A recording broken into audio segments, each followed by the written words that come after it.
name is Brandon Hillaker. I am with Barb Smith from Barb Smith Suicide Resource and Response Network. Barb, tell me a little bit about yourself. Sure. Our network is a nonprofit, and we started 35 years ago. My brother John was 20 years old when he took his life.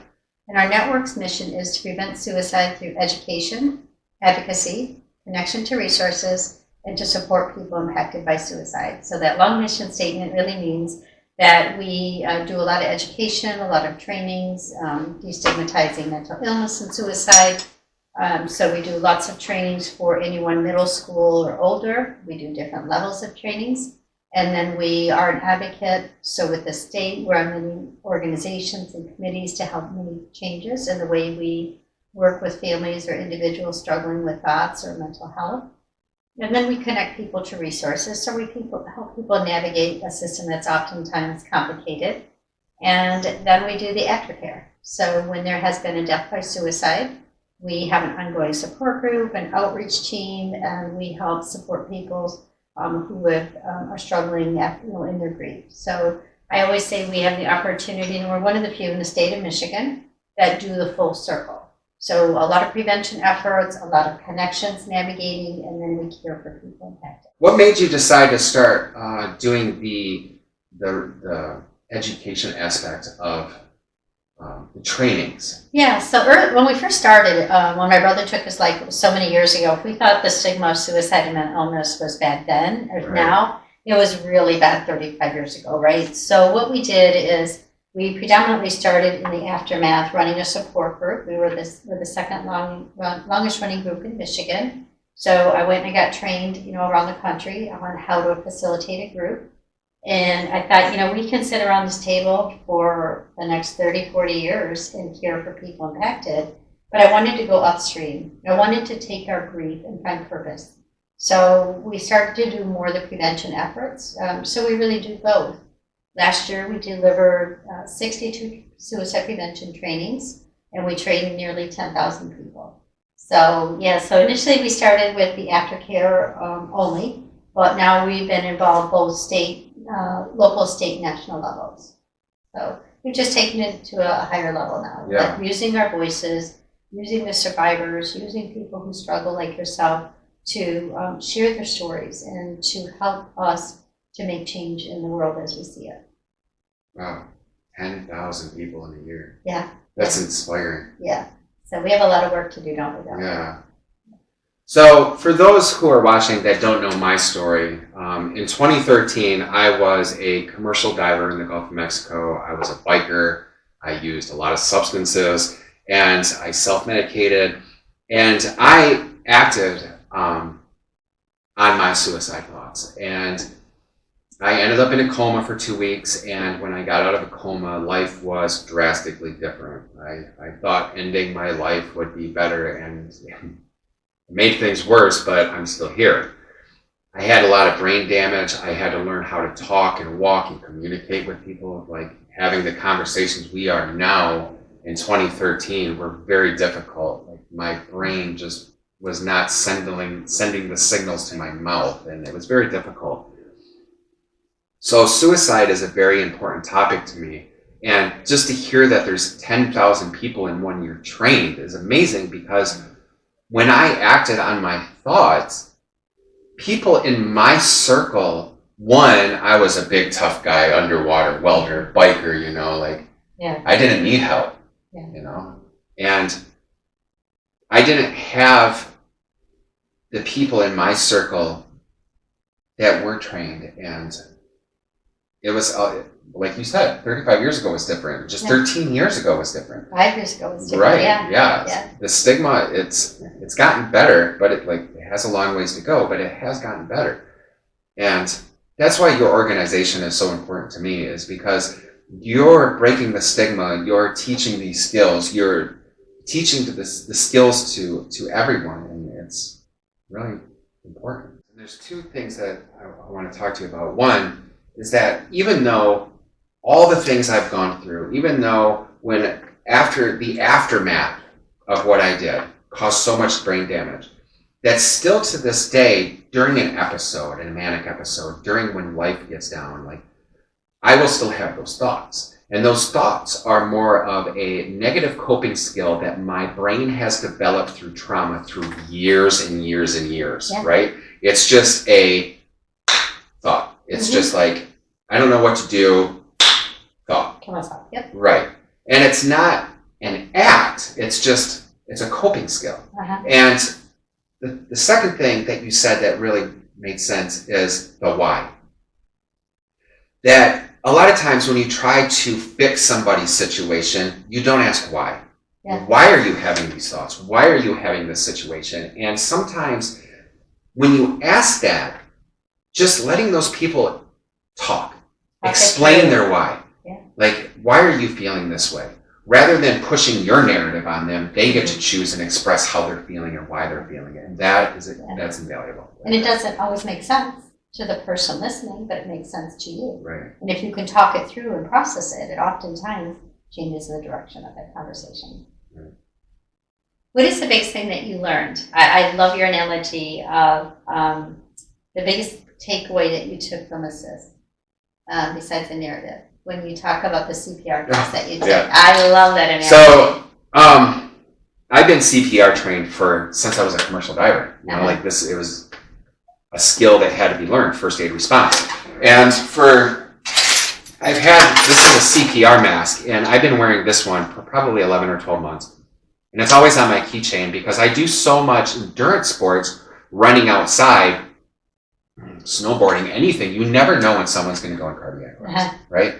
And it's good to have where you're trained to have this barrier. Now, I am not comparing these two as one's good or better than the other. They're both equally valuable. Yeah. And when I did this assist training and the safe talk, I both got a card. But the assist training, you get this card, and it's a blueprint of what to do in the situation of when someone says, I want to kill myself. And sometimes it's hard to remember the information that you were trained months ago. Yeah. So you carry this card around. So I've had this for about 11 or 12 months, and I've had this for 11 or 12 months. This has never been used, and this has been used several times. And they're both life-saving measures. Both life-saving measures, yeah. Just different mind and physical. Right. But the importance of knowing that you are 10 times more likely to come in contact with someone with a thought of suicide than someone having a heart attack. Right. Both are valuable. But why are we more comfortable, and why is it required in many companies to be trained in CPR, but not in suicide prevention? Right? We need to teach people how to ask the question and how to respond if there's a concern for suicide. And we need to give people like you permission to ask for help. Right. There's nothing wrong with you because you have a thought of suicide. There's everything right about you. All you need to do is reach out, make the call to 988, go to your wife, go to your friend, go to someone that you trust and say, look, man, I'm in that dark spot right now. Can you just sit with me? Why? So the Try for Hope from Hell to Paradise was thought of because I have literally been from hell to paradise, and more times I've been in hell than paradise, and it's been a struggle. And so I thought of this big metaphoric race, and I didn't want to just do like an Ironman. Last summer I did the 11 medals for the 11 years that bipolar took over my life. I did 10 triathlons, and I swam around Mackinac Island, which was 9.5 miles. Wow. And it took 8.5 hours. So I wanted to do something bigger and with more of a cause. And I thought of this, and it's big, and it seems impossible. And when I swam around Mackinac Island, that seemed impossible, right? That's 9.5 miles. It took 8.5 hours. And more than 400 people signed up for this race, I believe, and less than 50 ended up swimming all the way around it. And during that swim, there was 4 to 6 foot seas, 4 to 5 foot seas, and the water was picking me up and slamming me back down and picking me up and slamming me back down. And for 3 miles on the south side of the island. And I remember just sticking my head in the water and screaming, you're not going to beat me. I just had this mindset of it's not going to win. I didn't come here to walk. I came here to swim. Yeah. And that mindset got me all the way around the island, right?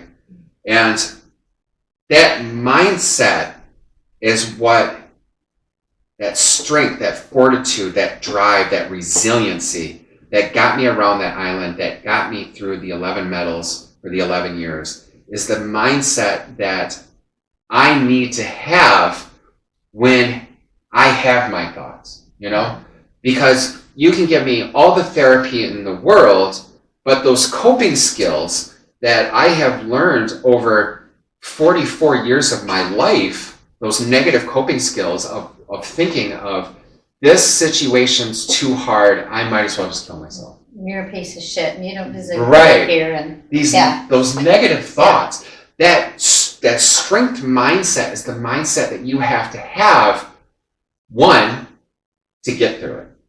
2, to ask for help. Yeah.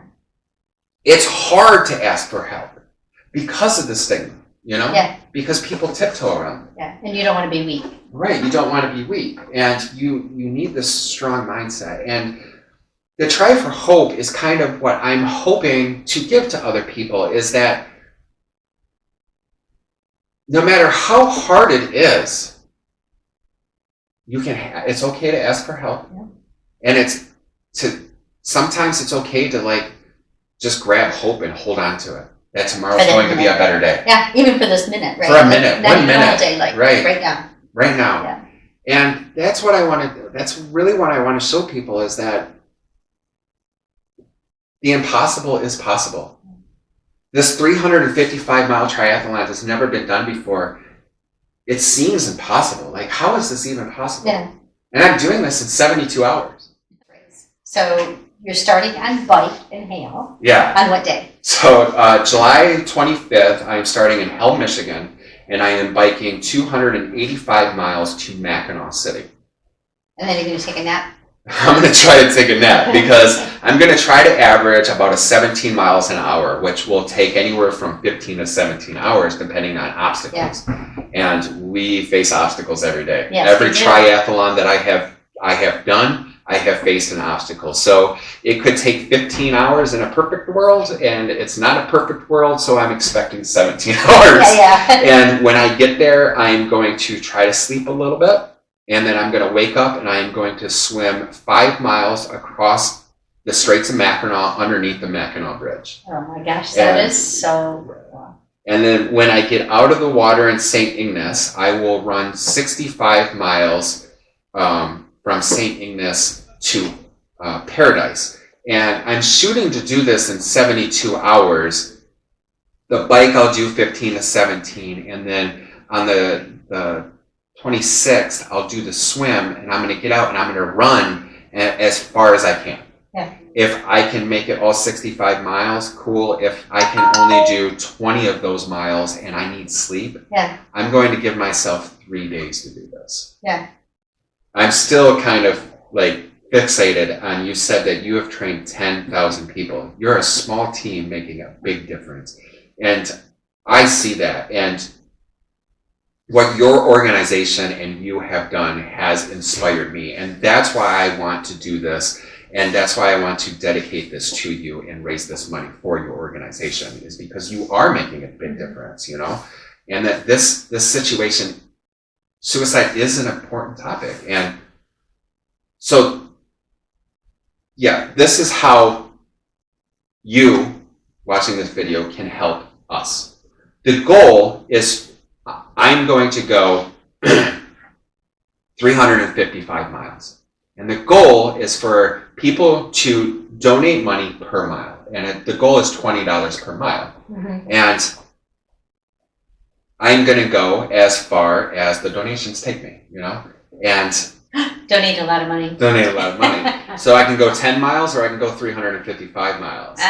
But But get me out of hell and get me to paradise. That's what I need right there. Like, I need to get out of hell into paradise. And it's the biggest thing that I wanted is to tell people that when you're clicking that link on my website or my Facebook or wherever you see that link, that money is not going to me. That money is going to Barb's Smith Suicide Resource and Response Network, and I have nothing to do with that. That goes to you, and that's it. And I'm excited for this. So you need a lot of people helping you financially, emotionally, spiritually, Right. physically, like get on your bike, get out there and run with me, meet me where I'm at, Right. and just be my inspiration. And that's really what our whole journey is about in life, is finding those people along your way, people who are with you for short term in your life, people who come in and out of your life, people who are with you from birth to death, right? Like everybody has a purpose in your life.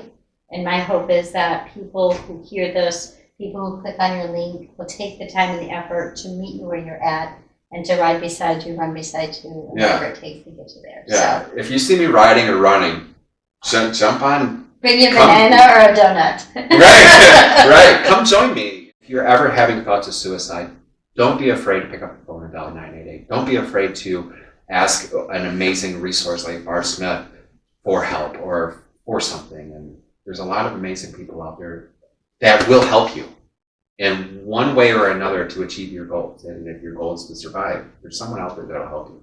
Nice. So when are we starting this run? Well, when are you starting the bike run? When am I going to meet you there? So the goal is to start at Light in Hell, Michigan, July 25th, and go through the 27th. And hopefully I can get there in 3 days. You'll be somewhere on that journey enjoying life's challenges, actually, right? Yeah. So I'll we'll see get you there. then. I'll get there. Thank you so much for giving me the opportunity for this. You're I welcome. appreciate you and your organization. Thanks for doing it. For everybody watching this, if you want more information, check out my website or my Facebook, my YouTube videos, and follow me on my journey. And thank you so much for watching this and taking the time. I really appreciate you.